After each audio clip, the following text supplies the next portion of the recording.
판례를 몇 가지 더 보고 발신주의와 수령 능력을 보겠습니다. 1번 아파트 경비원 판례. 일반 주택은 우편함의 투입이 도달이죠. 아파트는 유예라는 거 중요한 판례죠. 아파트는 편집고지가 조밀하기 때문에 우리가 잘못 고르는 경우가 많죠. 그래서 아파트 경비원 아저씨가 편지를 꽂아놨는데 내가 못 받았다. 그런 경우 도달을 볼 수 있어 없어요? 없다. 추단, 미루어 짐작할 수 없다. 추단한다는 거 여기 있죠. 수치하였다고 추단할 수 없다. 2번, 3번 판이 특이하죠. 만 17세 미성년자죠. 잘 보세요. 미성년자인 17세의 손녀가 할아버지에게 서류를 받았습니다. 그러면 적법 송달을 볼 수 있어요.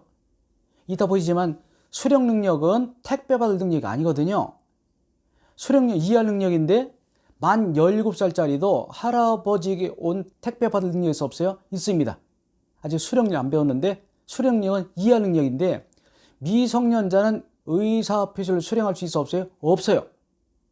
중요합니다. 그런데 17살짜리도 서류는 받을 수 있다. 또 만 11살 6개월이니까 우리는 말하면 초등학교 몇 학년입니까? 5, 6학년 되나요? 요 정도 아이도 송달영수 엄마가 편지 받는 거 봤어요. 그런 것을 인정할 능력이 있어 없어요? 있습니다. 그래서 요 2번, 3번은 둘 다 미성년자이지만 수령력이 인정된다는 것이 아니라 자, 서류를 받는다든지 엄마가 편지 받는 거 봤어요. 그런 것은 능력이 있어 없어요? 있다. 그런 뜻이 되겠습니다. 자, 수령력을 좀 이따 보도록 하고요. 자, 중요한 것이 발신주의입니다. 외워야 됩니다. 발신주의. 우리 민법은 도달의 원칙이요. 따라서 발신주의가 몇 개 안 돼요? 자, 제가 1번부터 7번. 원래는 이제 민법에서는 6개죠. 근데 최근 나오는 문제는 상법도 나와서 제가 하나 더 해놨습니다. 이거는 우리 민법 6가지고 상법에 하나를 해놨는데 물론 뭐 특별법 더 있습니다. 그런데 6가지 플러스 1가지, 7가지를 외우시는데요. 이것은 복잡하기 때문에 머리끝 잘 땁니다.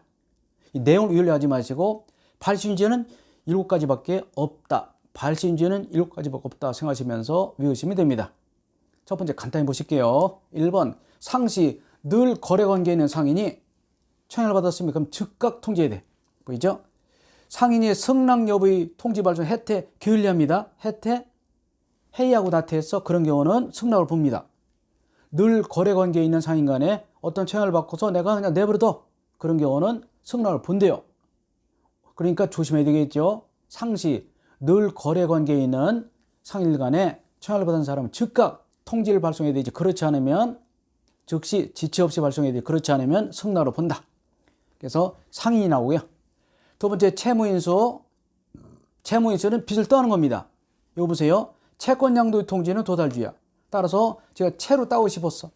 채로 따면 머리끝에서 잘 이어지는데 따지 못한 이유가 여기 채로 떼버리면 채권 양도가 도달주의이기 때문에 그렇습니다. 그래서 절대 채로 따면 안 되고 빚을 떠는 거 우리가 채권 양도 기억나시나요? 양면지 준법률행위 연결되죠?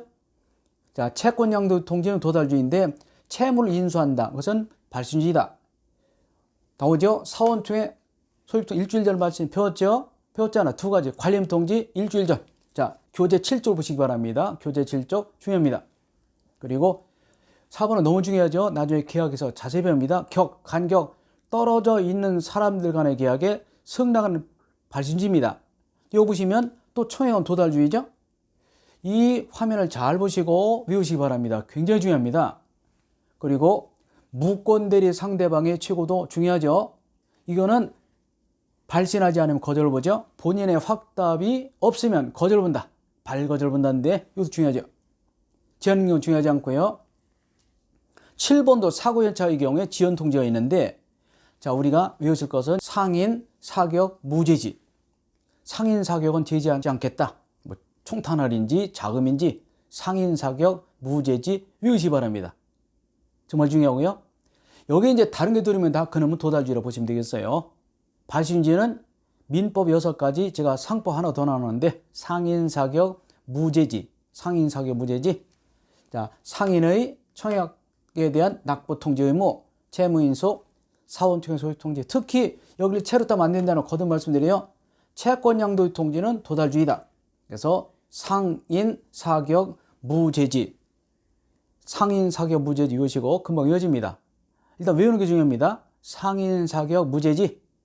자, 상인 채무인수 사원총회 격지 않은 계약의 승낙 통지만 발신지이고 무권대리 상대방 쪽에 대한 본인의 확답을 발신하지 않으면 거절본다. 발거절본다. 그리고 제한능력자도 있고 사고영역자 같은 경우는요. 이거 518조 2항 나중에 또 배웁니다. 지연통지 굉장히 중요하죠. 그리고 자, 상인의 승낙 여부 통지 발송을 게일리한 때는 승낙으로 간주한다. 이거 승낙으로 본다잖아요. 승낙 본다.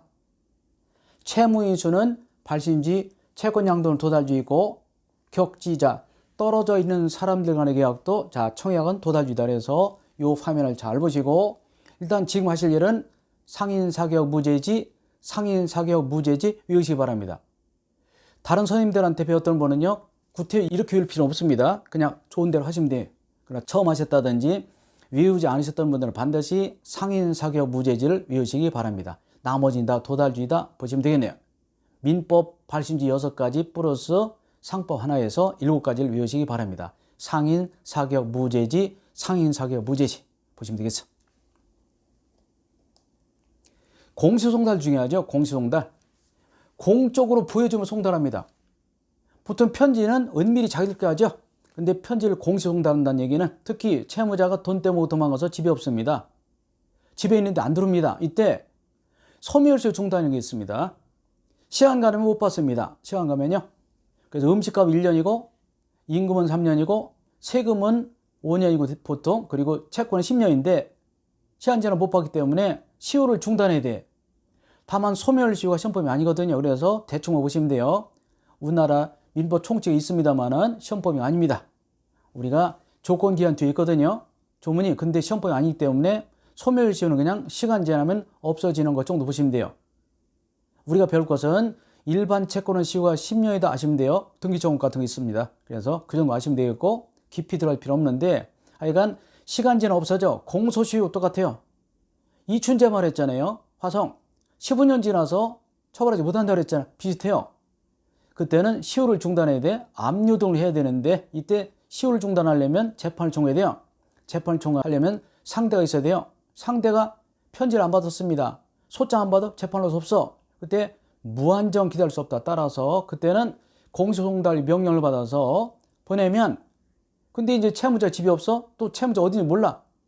보낼 데가 없어. 그런 경우는 집에 못 보내니까 법원 게시판이나 관부에 게재하고 2주일 지나면 도달로 보고 도달 이후에는 무조건 골석 재판합니다. 채무자가 재판에 나오지 않아도 증거만 가지고 채권자 말만 듣고 재판하거든. 그게 공시송달이라는 게 있습니다. 공시송달. 공적으로 보여주는 송달이다. 그래서 상대 채무자를 알지 못하고 아는데 소재를 모르고 그 알지 못하는 데서 나 백방으로 찾아봤어요. 알면서도 하면 안 돼요. 알 수 없었어요. 그 경우에 상대가 누군지 알지 못하고 어디 있는지 모르고 또 안다 하더라도 또 찾을 수 없고 이런 경우죠. 근데 찾을 때는 끝까지 찾아봐야 되지 대충 찾으면 안 돼요. 어디 있겠지 있다는 대충 알면서 송달 명령을 하면 안 됩니다. 자, 사유를 기해서 2주 지나면 도달로 간주한다는 거 중요하고요. 그럼 2주일 지나면 채무자가 재판장에 나오지 않아도 재판할 수 있어 없어요? 있습니다. 법원에 송달 명령이 없습니다. 그러면 일간신문에 채무자가 늘상 보던 신문 뭐 조중동 한겨레 100번 1000번 내도 소용없습니다. 공시송달 명령은 어떤 사법 조처를 위해서 형식적으로 행해지는 것이기 때문에 어차피 법원 게시판에 게시해도 안 보거든요.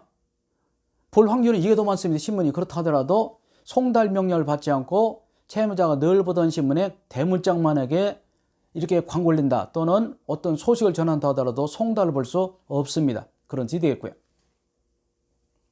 수령력 중요합니다. 수령 주의할 것이 수령은 이해할 수 있는 능력입니다. 이해, 생각, 이해. 택배 받는 능력이 아니라는 거. 택배.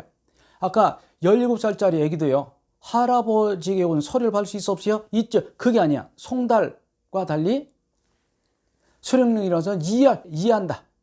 그래서 우리나라는 모든 제한능력자가 수령력이 없습니다. 우리 집에 엄청 똑똑해요. 17인데 서울대학교 수석 들어왔습니다. 수령하지 못해요. 이 수령이 뭐라고요? 수령이 이해한다는 거. 편지 받고 택배 받는 능력 아니라는 거 굉장히 중요합니다. 까따면 속아요. 또 속기 쉽습니다. 진이 속기 쉽죠? 궁박 속기 쉽죠? 그런 거 시험 나옵니다. 우리가 수령한다는 것이 물건을 받는 능력이 아니라 자, 이해할 능력으로서 모든 제한 능력자, 미성년자, 피한정 후견인, 피성년 후견인은 수령하지 못한다. 그런 얘기 되겠습니다. 이해하지 못한다. 대금, 중도금, 잔금, 손해배상 뜻을 이해하지 못한다라고 보시면 되겠습니다. 원칙은 의사업의 상대 위를 받은 때 제한 능력자더라. 그러면 주장하지 못합니다. 다시 말해서 내가 저쪽 상대방의 아들, 딸, 미성년자 얘기를 해놓고서 책임져라 소리할 수 있어 없어요? 없습니다. 다만 미성년자 등 얘기를 했다 하더라도 그 부모님이 아니면 그때부터는 괜찮아요. 미성년자에게 어떤 말을 했습니다. 그럼 그놈이 들어 소용없어. 근데 미성년자가 아주 똘똘해서 엄마 아버지에게 그 소리를 그대로 전해드렸다면 그때부터는 효력이 있어 없어요? 있어요. 그런 얘기 되겠고요. 자, 예외가 있습니다. 미성년자 쪽에서는 도달할 주장할 수 있어 없어요? 있어요. 미성년자 쪽에서는 도달할 주장할 수 있다. 그러니까 말을 한 사람은 주장하지 못하지만 미성년자 쪽에서는 도달할 주장할 수 있어 없어요? 있다라고 보시면 되겠습니다. 자, 여기까지 하고 다음 시간에는 대리를 보도록 하겠습니다.